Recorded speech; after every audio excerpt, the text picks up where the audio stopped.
Russia Ukraine চলমান যুদ্ধে রুশ বাহিনীকে পারমাণবিক অস্ত্র ব্যবহারের অনুমতি দিয়েছেন রাশিয়ার প্রেসিডেন্ট ভ্লাদিমির পুতিন। মঙ্গলবার 19 নভেম্বর এ সংক্রান্ত একটি ডিক্রিতে স্বাক্ষর করেন তিনি। ধারণা করা হচ্ছে ইউক্রেনকে যুক্তরাষ্ট্রের ক্ষেপণাস্ত্র ব্যবহার করে রাশিয়ার অভ্যন্তরে হামলার জবাবে এই পদক্ষেপ নিয়েছেন পুতিন।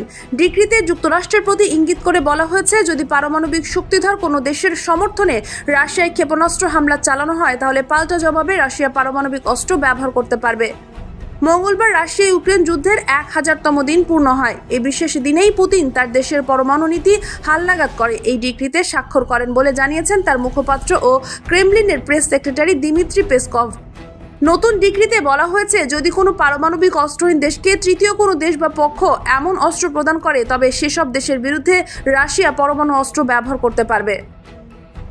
মস্কোতে ক্রেমলিন কার্যালয়ে আয়োজিত এক ব্রিফিংয়ে পেসকভ বলেন, যদি পরমাণু অস্ত্রবিহীন কোনো আগ্রাসী দেশের সঙ্গে পারমাণবিক অস্ত্র সমৃদ্ধ কোনো দেশ জোট বাঁধে তাহলে সেটি একক হামলা নয় বরং যৌথ আক্রমণে পরিণত হয়।